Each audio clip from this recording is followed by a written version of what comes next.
हरे कृष्णा। जिस समय द्रौपदी महारानी का अपमान हुआ उस समय भीमसेन और युधिष्ठिर महाराज भी राजसभा में बैठे थे। उन्होंने कीचक के द्वारा द्रौपदी का ये अपमान अपनी आंखों से देखा जिसे वह सहन न कर सके। महात्मा भीमसेन दुरात्मा कीचक को मार डालने की इच्छा से उस समय रोषवश दांतों से दांत पीसने लगे। उनकी आंखों की पलकें ऊपर को उठकर तन गईं। उनमें धुआं सा छा गया। ललाट से पसीना निकल आया और भौहें टेढ़ी होकर भयंकर प्रतीत होने लगीं। शत्रुहंता भीम हाथ से माथे का पसीना पोंछने लगे, फिर तुरंत ही प्रचंड कोप में भर गए और सहसा उठने की इच्छा करने लगे। तब राजा युधिष्ठिर ने रहस्य प्रकट हो जाने के डर से अपने अंगूठे से भीम का अंगूठा दबाया और इस प्रकार उन्हें उत्तेजित होने से रोका। भीमसेन मतवाले गजराज की भांति एक वृक्ष की ओर देख रहे थे।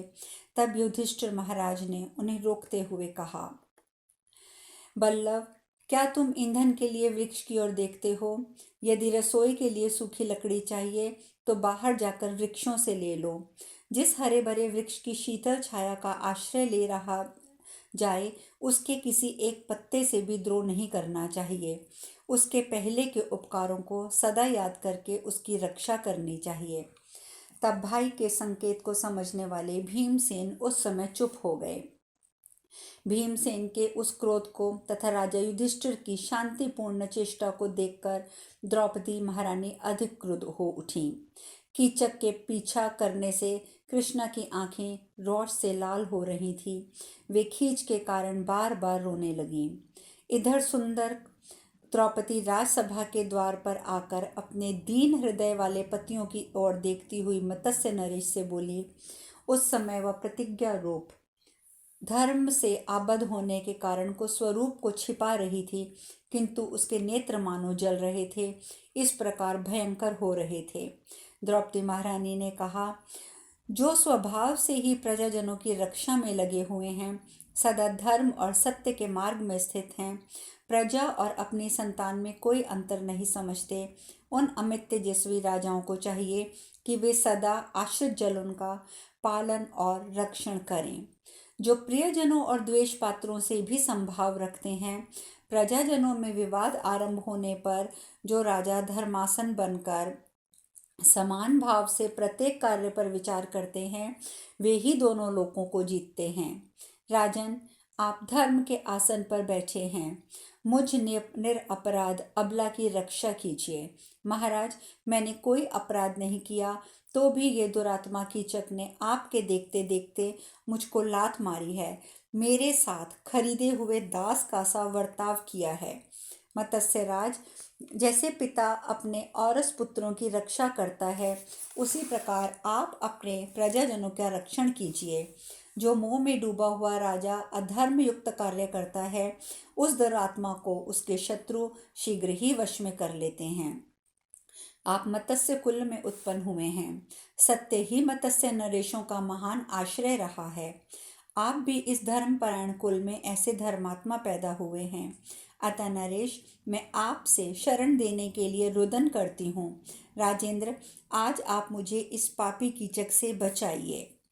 पुरुषधाम कीचक यहाँ मुझे असहाय जानकर मार रहा है। यह नीच अपने धर्म की ओर नहीं देखता है। जो भूमिपाल ना करने योग्य कार्यों का आरंभ नहीं करते, करने योग्य कर्तव्यों का निरंतर पालन करते हैं तथा सदा प्रजा के साथ उत्तम बर्ताव करते हैं, वे ही सिर्फ स्वर्ग में जाते हैं। परंतु राजन, जो राजा कर्तव्य और अकर्तव्य के अंतर को जानते हुए भी स्वेच्छाचरितवश प्रजा वर्ग के साथ पापाचार करते हैं, वे अधोमुख होकर नरक में जाते हैं। राजा लोग यज्ञ, दान तथा गुरु सेवन से भी वैसा धर्म नहीं पाते जैसा कि अपने कर्तव्य का ठीक ठीक पालन करने से प्राप्त कर लेते हैं।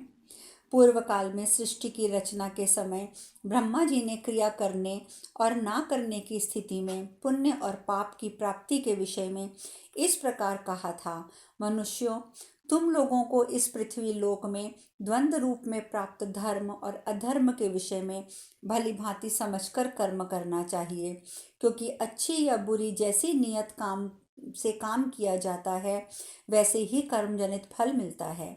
कल्याणकारी मनुष्य कल्याण का और पापाचारी मनुष्य पाप के फलस्वरूप दुख का भागी होता है। जो इनके संसर्ग में आता है वह भी स्वर्ग या नरक में जाता है। मनुष्य मोहपूर्वक सत्कर्म या दुष्कर्म करके मृत्यु के बाद भी मन ही मन पश्चाताप करता रहता है। इस प्रकार उत्तम वचन कहकर ब्रह्मा जी ने इंद्र को विदा कर दिया था। इंद्र भी ब्रह्मा जी से पूछकर देवलोक में आए और देव साम्राज्य का पालन करने लगे। राजेंद्र, देवादिदेव परम श्रेष्ठी ब्रह्मा जी ने जैसा उपदेश दिया है उसके अनुसार आप भी कर्तव्य और अकर्तव्य के नियमों में दृढ़तापूर्वक लगे रहिए। वैशंपायन जी कहते हैं, राजन, पांचाल राजकुमारी द्रौपदी के इस प्रकार विलाप करने पर मत्स्य राज विराट बलाभिमानी कीचक पर शासन करने में असमर्थ ही रहे। उन्होंने शांतिपूर्वक समझा बुझाकर ही सूत को वैसा करने से मना किया। यद्यपि कीचक ने भारी अपराध किया था तो भी मत्स्यराज ने उसे अपराध के अनुसार दंड नहीं दिया। यह देखकर देव कन्या के समान सुंदरी और व्यवहार धर्म को जानने वाली साध्वी द्रौपदी उत्तम धर्म का स्मरण करती हुई राजा विराट और समस्त सभासदों की ओर देखकर दुखी हृदय से इस प्रकार बोली, जिन मेरे पतियों ने बैरी को 5 देशों को पार करके 6ठे देश में रहने पर भी भय के मारे नींद नहीं आती है, आज उन्हीं की माननी पत्नी मुझ असहाय अबला को एक सूत पुत्र ने लात से मारा है। जो सदा दूसरों को देते हैं किंतु किसी से याचना नहीं करते, जो ब्राह्मण भक्त तथा सत्यवादी हैं, उन्हीं की मुझ माननी पत्नी को सूत पुत्र ने लात मारी है। जिनके धनुष के टंकार से देव दुदुम्बियों की गंभीर ध्वनि भी सुनाई पड़ती है, उन्हीं की पत्नी को आज इसने लात मारी है। जो तपस्वी, जितेंद्रिय, बलवान और अत्यंत मानी हैं, उन्हीं की मुझ माननी पत्नी को इस सूत पुत्र ने पैर से आघात किया है। जो शरण चाहने वाले अथवा शरण में आए हुए सब लोगों को शरण देते हैं, वे मेरे महारथी पति अपने स्वरूप को छिपाकर आज जगत में कहाँ विचर रहे हैं। जो अमित तेजस्वी और बलवान हैं, मेरे पति एक सूत पुत्र द्वारा मारी जाती हुई सती साध्वी प्रिय पत्नी का अपमान कायरों और नपुंसकों की भांति कैसे सहन कर रहे हैं। आज उनका अमर्ष, पराक्रम और तेज कहाँ है। यहाँ का राजा विराट भी धर्म को कलंकित करने वाला है, जो मुझ निरपराध अबला को अपने सामने मार खाती देखकर भी सहन किए जाता है। भला इसके रहते मैं इस अपमान का बदला चुकाने के लिए क्या कर सकती हूँ। यह राजा होकर भी कीचक के प्रति कुछ भी राजोचित न्याय नहीं कर रहा है। मत्स्यराज, तुम्हारा ये लुटेरों का सा धर्म इस राजसभा में शोभा नहीं देता। तुम्हारे निकट इस कीचक द्वारा मुझ पर मार पड़ी, यह कदापि उचित नहीं कहा जा सकता। यहाँ जो सभासद बैठे हैं वे भी कीचक का अत्याचार देखें। कीचक को धर्म का ज्ञान नहीं है और ये मत्स्यराज भी किस प्रकार धर्मज्ञ नहीं है, और जो इस अधर्मी राजा के पास बैठते हैं वे सभासद भी धर्म के ज्ञाता नहीं हैं। वैशंपायन जी कहते हैं, राजन, उत्तम वर्ण वाली द्रौपदी महारानी ने उस समय आंखों में आंसू भरकर ऐसे वचनों द्वारा मत्स्यराज को बहुत फटकारा और उलाहना दिया। तब विराट बोले, सैरंध्री, हमारे परोक्ष में तुम दोनों में किसी प्रकार का कलह हुआ है, इसे मैं नहीं जानता, और वास्तविक बात जाने बिना न्याय करने में क्या मेरा कौशल प्रकट होता है। वैशंपायन जी कहते हैं, राजन, तदंतर सभासदों ने सारा रहस्य जानकर द्रौपदी की बार बार सराहना की, उसे अनेक बार साधुवाद दिया और कीचक की निंदा करते हुए उसे बहुत धिक्कारा। सभासद बोले, मनोहर अंगों से सुशोभित साध्वी जिनकी धर्म पत्नी है, उसे जीवन में बहुत बड़ा लाभ मिला है। वह किसी प्रकार शोक नहीं कर सकता।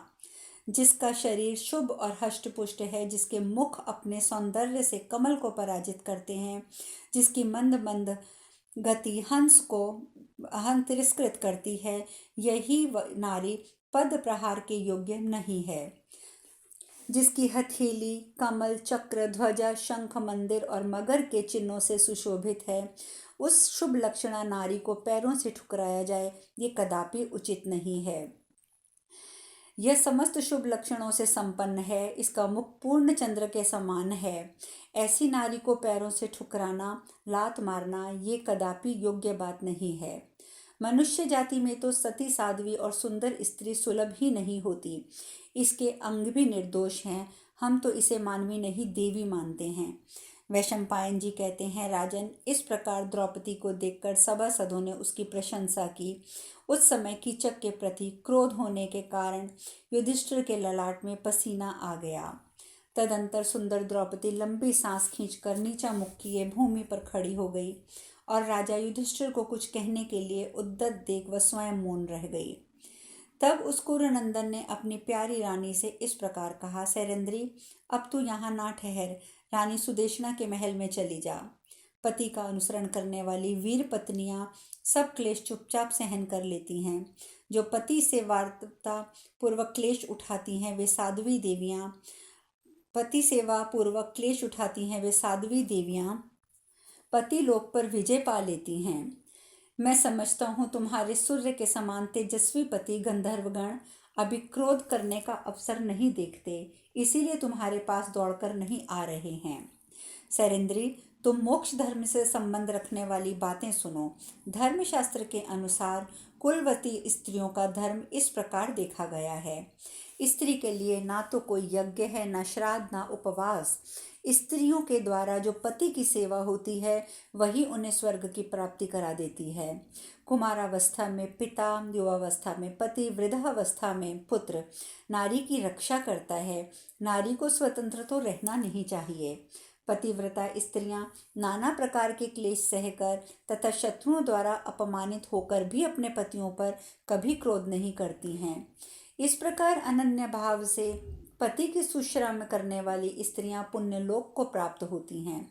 सैरेंद्री, तुम्हारे पतियों के कुपित होने पर तो वृत्रहंता इंद्र भी युद्ध में उनका सामना नहीं कर सकते हैं। विशाल लोचने, यदि उनके साथ तेरी कोई शर्त हुई हो तो उसे याद कर ले। क्षमाशीले, क्षमा सबसे उत्तम धर्म है। क्षमा सत्य, क्षमा दान, क्षमा धर्म और क्षमा ही तप है।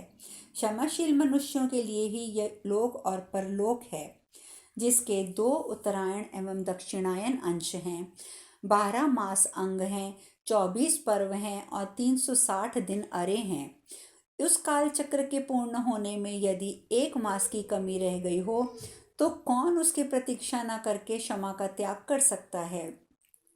वैशंपायन जी कहते हैं, राजन, इतना कहने पर भी जब द्रौपदी वहां खड़ी रही तब धर्मराज युधिष्ठिर ने पुनः उनसे कहा, सैरेंद्री, तू अफसर को नहीं पहचानती, इसलिए नटी की भांति राजसभा में रो रही है और द्रुत क्रीड़ा में लगे हुए मत्स्य राजकुमारों के खेल में विघ्न डालती है। सैरेंद्री, जाओ, गंधर्व तुम्हारा प्रिय करेंगे। जिससे तुम्हारा अपकार किया है उसे मारकर तुम्हारा दुख दूर अवश्य कर देंगे। सैरेंद्री बोली, जिनके बड़े भाई सदा जुआ खेलते रहते हैं उन दयालु गंधर्वों के लिए मैं अत्यंत धर्मपरायणा रहूंगी। मेरा अपकार करने वाले दुरात्मा उन सबके लिए वध्य हों। वैशंपायन जी कहते हैं, राजन, यों कहकर सुंदरी द्रौपदी तीव्र गति से रानी सुदेशना के महल को चली गई। उसके केश खुले हुए थे, आंखें क्रोध से लाल हो रही थी। उस समय रोती हुई द्रौपदी का मुख इस प्रकार सुशोभित हो रहा था मानो आकाश में मेघमाला के आवरण से मुक्त चंद्रबिंब शोभा पा रहा हो। समस्त अंगों में धूल से धूसरित गजराज वधू की भांति शोभा पाने वाली तथा हाथी के सूंड के समान द्रौपदी स्वामी की आज्ञा शिरोधार्य करके राजसभा से अंतःपुर में चली गई। वह बहुत सुंदर लग रही थी। वह कीचक के हाथ से छूटकर शोक और दुख से, परंतु इस समय इस प्रकार मलिन भी हो रही थी मानो चंद्रमा की प्रभा वर्षा काल में मेघों से आच्छादित हो गई हो। जिसके लिए समस्त पांडव अपने प्राण दे सकते थे, उसी कृष्णा को इस दशा में देखकर भी धर्मात्मा पांडव क्षमा धारण किए बैठे रहे थे। जैसे समुद्र अपने तट की सीमा का उल्लंघन नहीं करता, उसी प्रकार वे अज्ञातवास के लिए स्वीकृत समय का अतिक्रमण नहीं कर रहे थे। सुदेशना ने पूछा, वरारोहे, तुम्हें किसने मारा? शोभने, तुम क्यों रोती हो?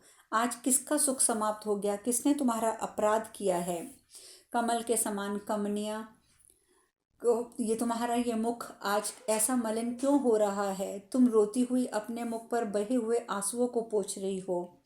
काली पुतली वाली तुम्हारे नेत्र बिंबफल के समान, तुम्हारे उपलक्षित अधर, अत्यंत मनोहर प्रभा से प्रकाशित तुम्हारा मुख इस समय क्यों आंसू गिरा रहा है?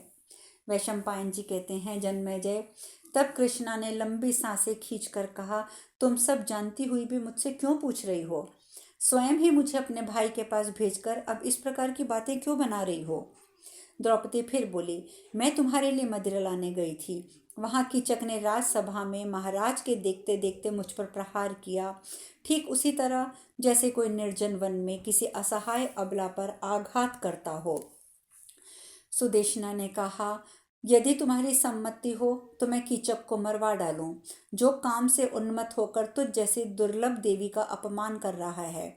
यह सुनकर सैरंध्री बोली, महारानी, उसे दूसरे लोग ही मार डालेंगे जिनका कि वह अपराध कर रहा है। मैं तो समझती हूँ अब वह निश्चय ही यमलोक की यात्रा करेगा। रानी, आज तुम अपने भाई के लिए शीघ्र ही जीवित श्राद्ध कर लो, उसके लिए आवश्यक दान दे लो, साथ ही उसे आंख भरकर अच्छी तरह देख लो, क्योंकि मेरा विश्वास है कि अब उसके प्राण नहीं रहेंगे। मेरे 5 धर्मात्मा गंधर्वपति एक अत्यंत दुस्सह और अमर्षशील वीर हैं।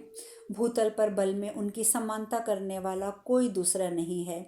वे कुपित होने पर इस रात में ही इस संसार को मनुष्य से शून्य कर सकते हैं, परंतु इच्छानुसार रूप धारण करने वाले वे गंधर्व ना जाने क्यों अभी तक क्रोध नहीं कर रहे हैं। वैशंपायन जी कहते हैं, जन्मेजय, रानी सुदेशना से ऐसा कहकर दुख से मोहित होती सैरंध्री ने कीचक के वध के लिए व्रत की दीक्षा ग्रहण की। दूसरी स्त्रियों ने उससे बहुत प्रार्थना की, रानी सुदेशना ने भी बहुत मनाया, तथापि ना वह स्नान करती, ना भोजन करती, ना ही अपने शरीर की धूल को झाड़ती थी। उसका मुंह रक्त से भीगा हुआ था, आंखों में रुलाई के आंसू भरे हुए थे। उसे इस प्रकार शोक से संतप्त होकर देखकर सभी स्त्रियां मन ही मन कीचक के वध की इच्छा करने लगीं। अब शेष कथा कल। हरे कृष्णा, हरे कृष्णा, हरे कृष्णा।